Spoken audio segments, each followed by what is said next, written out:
Bonjour à tous, bienvenue dans Une cuillère de maths. Aujourd'hui nous allons essayer de comprendre graphiquement le rôle joué par les nombres a et b dans l'expression algébrique d'une fonction affine ax plus b.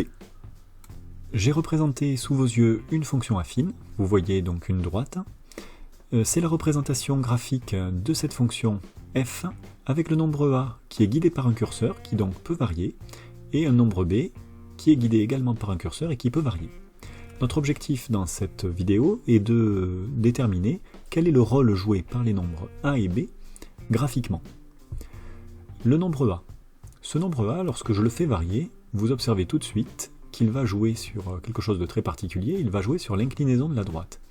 La droite semble être attachée à ce point qui serait ici, et lorsque je fais évoluer la valeur de a, eh bien je modifie l'inclinaison de la droite. Concrètement, que se passe-t-il ? Si la valeur du nombre a vaut 0, eh bien la droite est parfaitement horizontale. Toutes les ordonnées des points de cette droite sont égales à 2, ce qui signifie autrement que, quel que soit l'antécédent choisi sur l'axe des abscisses, il est associé à une image qui vaut 2. Or une image, pour une fonction, c'est aussi ce qu'on appelle sa valeur. Donc on dit que les valeurs de la fonction f sont constantes et égales à 2, et on dit également que la fonction f est constante. Si je m'intéresse maintenant à des valeurs négatives pour a, vous voyez, comme dans le cas des fonctions linéaires, que dans ce cas-là, la droite représentant la fonction est une droite qui descend, c'est-à-dire que les hauteurs des points, au fur et à mesure que l'on va de la gauche vers la droite, descendent, ou encore d'un point de vue fonction, que les images, c'est-à-dire les valeurs de la fonction, sont décroissantes au fur et à mesure que les antécédents correspondants augmentent. On dit dans ce cas-là que la fonction est décroissante. Au contraire, si le coefficient a, le nombre a, est positif, dans ce cas-là, les hauteurs des points de la droite augmentent au fur et à mesure que l'on regarde de la gauche vers la droite, c'est-à-dire que les images associées aux antécédents, ou encore les valeurs de la fonction, lorsqu'on va de la gauche vers la droite, c'est-à-dire lorsque les antécédents augmentent, eh bien ces valeurs de la fonction, ces images, augmentent elles aussi. Dans ces cas-là, on dit que la fonction est croissante. Et la dernière remarque que l'on peut faire sur ce nombre a, c'est que plus il va être grand en distance à 0, c'est-à-dire très grand positivement, ou bien négativement avec une distance à 0 très grande et puis un signe précédé d'un signe moins, eh bien la droite qui représente la fonction est de plus en plus verticale. Elle n'est jamais vraiment verticale parce qu'une partie verticale ne peut jamais représenter une fonction, mais ça va être de plus en plus accentué. Et si jamais la distance à 0 du nombre a, donc quel que soit son signe, est proche de la valeur 0, dans ces cas-là, on aura une droite qui sera avec une inclinaison proche de l'horizontale.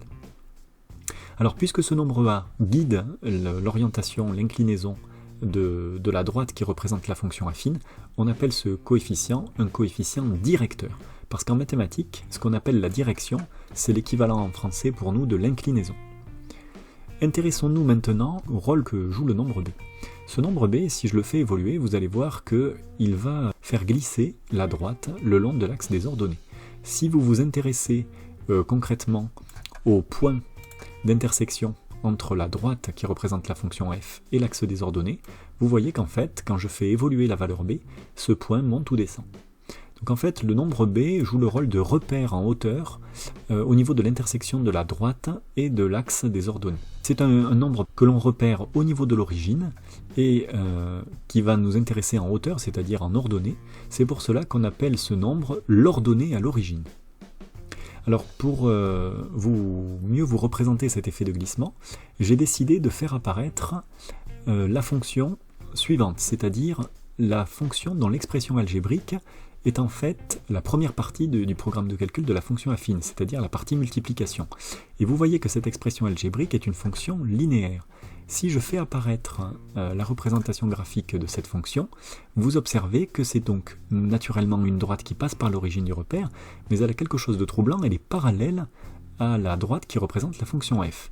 Ça s'explique assez facilement, c'est que les deux fonctions ont le même coefficient directeur, elles ont donc la même inclinaison et sont donc parallèles. Et quelle est la différence d'un point de vue expression algébrique entre ces deux fonctions ? Eh bien, la différence c'est que pour f, j'ai un petit b, 4,7 là dans ce cas précis, alors que pour g, j'ai 0, j'ai rien. Donc l'écart entre la droite rouge et la droite violette, l'écart est de petit b. Et vous voyez qu'effectivement, si je diminue ma valeur de b pour obtenir 0, je me retrouve avec une droite qui est confondue avec la droite violette. Si je fais augmenter mon petit b, eh bien toutes les hauteurs des points de la droite rouge sont augmentées par rapport aux hauteurs des points de la droite violette, sont augmentées du nombre b. Si je fais diminuer la valeur de b, dans ce cas-là, les hauteurs des points de la droite rouge sont des hauteurs correspondantes aux points qui sont situés sur la verticale de ma droite violette, mais diminuées de la valeur b. Bref, quand je fais évoluer b, je fais monter ma droite ou je la fais descendre par rapport à sa position de référence qui serait la position de la droite qui représente la fonction linéaire correspondante, c'est-à-dire parallèle. Alors, cette dernière remarque nous amène à voir qu'on peut assez facilement lire la valeur du nombre b graphiquement. Il suffit de s'intéresser à l'ordonnée du point d'intersection de la droite qui représente f et de l'axe des ordonnées. Là, par exemple, si j'ai cette représentation graphique, j'ai qu'à regarder le point d'intersection qui est ici, et je me rends compte qu'il est d'ordonnée moins 4, et je retrouve la valeur de b moins 4. Vous voyez? Si je fais évoluer un petit peu les choses, par exemple que je me place ici, je vois le point d'intersection entre la droite qui représente f et l'axe des ordonnées a pour ordonnée 4, je retrouve la valeur b égale 4. Donc on peut assez facilement lire la valeur du nombre b, de l'ordonnée à l'origine, graphiquement. À une condition cependant, c'est qu'il faut que la précision sur l'axe des ordonnées soit suffisante. Par exemple, si je suis dans cette situation-là, je serais bien en peine de vous donner la valeur exacte de b. Je sais que c'est entre 3,5 et 4 à peu près, mais de là à vous dire que c'est 3,8, je serais quand même un petit peu culotté de vous dire que je suis capable de le faire. Donc on peut lire graphiquement l'ordonnée à l'origine d'une fonction affine, à condition que ce soit suffisamment précis. Alors cette dernière remarque en appelle une autre. Est-il possible de déterminer la valeur du coefficient directeur? Alors la réponse est oui, je vais vous donner une méthode. Cette méthode sera pas toujours facile à mettre en place, ça dépendra en fait également de la précision avec laquelle vous pouvez lire des choses sur le graphique. Alors pour vous donner une méthode facile à comprendre, je me mets dans une situation pratique, et voilà comment on procède. On va commencer par placer deux points qui appartiennent, et ça c'est important, qui appartiennent à la droite qui représente la fonction f. Donc j'en place un ici par exemple, je le place ici parce que je vois que les coordonnées de ce point sont faciles à lire. Et puis je vais en placer un autre ici par exemple. Et une fois que j'ai placé ces deux points qui appartiennent à la droite et dont les coordonnées sont faciles à lire, je vais m'intéresser au déplacement en suivant le quadrillage pour passer d'un point à l'autre. Par exemple, je vais partir de ce point pour aller à celui-là, mais je dois suivre le quadrillage. Donc je vais faire d'abord un mouvement horizontal jusqu'à être à l'aplomb du deuxième point, puis je vais remonter verticalement.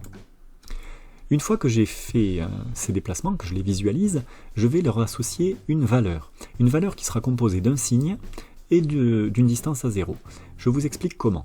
Tout d'abord, pour le déplacement horizontal, je vois que je vais me déplacer de la gauche vers la droite, c'est-à-dire dans le sens indiqué par l'axe des abscisses. Puisque c'est dans son sens, ce sera donc associé à une valeur positive, et puis de 3 unités, 3 carreaux. Donc je vais associer à ce déplacement horizontal la valeur plus 3. Ensuite, je vais m'intéresser au déplacement vertical. C'est un déplacement qui va dans le sens de l'axe des ordonnées.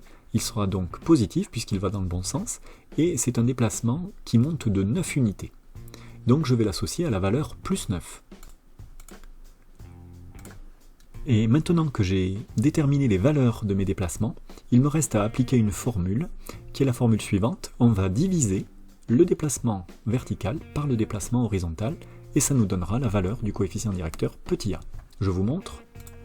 Le coefficient directeur petit a est égal au déplacement vertical, plus 9, divisé par le déplacement horizontal, plus 3, et j'obtiens plus 9 divisé par plus 3, plus 3. Et vous voyez, ça correspond bien au coefficient directeur que nous avions sur le curseur. Je vous donne un deuxième exemple. Je vais déterminer complètement l'expression algébrique de cette fonction f que je viens de représenter. Je commence par l'ordonnée à l'origine. Ici, graphiquement, l'ordonnée à l'origine peut être lue au point d'intersection entre la droite qui représente la fonction et l'axe des ordonnées, c'est moins 1. Et vous voyez, c'est bien confirmé par la valeur du curseur ou l'expression qui apparaît là. Je vais m'intéresser maintenant au coefficient directeur, et pour cela, rappelez-vous, je vais placer 2 points, par exemple un point ici, parce que ces coordonnées sont faciles à lire, moins 2 et 3, et puis par exemple là, dont les coordonnées sont également faciles à lire, 1 et moins 3. Je m'intéresse à présent au déplacement, déplacement horizontal, puis déplacement vertical. Cette fois-ci, c'est un déplacement horizontal de 3 unités dans le sens de l'axe des abscisses, donc dans un sens positif, je lui attache la valeur plus 3. Puis le déplacement vertical est cette fois-ci dans le sens inverse indiqué par l'axe des ordonnées. Si le sens est inverse, je l'interpréterai comme un sens négatif. De 1, 2, 3, 4, 5, 6 unités, ce déplacement est donc associé à la valeur moins 6. Une fois que j'ai fait cette étape-là, il me reste à diviser le déplacement vertical par le déplacement horizontal pour déterminer la valeur du coefficient directeur petit a. Nous obtenons le coefficient directeur est égal au déplacement vertical moins 6 divisé par le déplacement horizontal plus 3. Moins 6 divisé par plus 3, ça donne bien moins 2, ce qui correspond au coefficient directeur indiqué par le curseur ou par l'expression algébrique.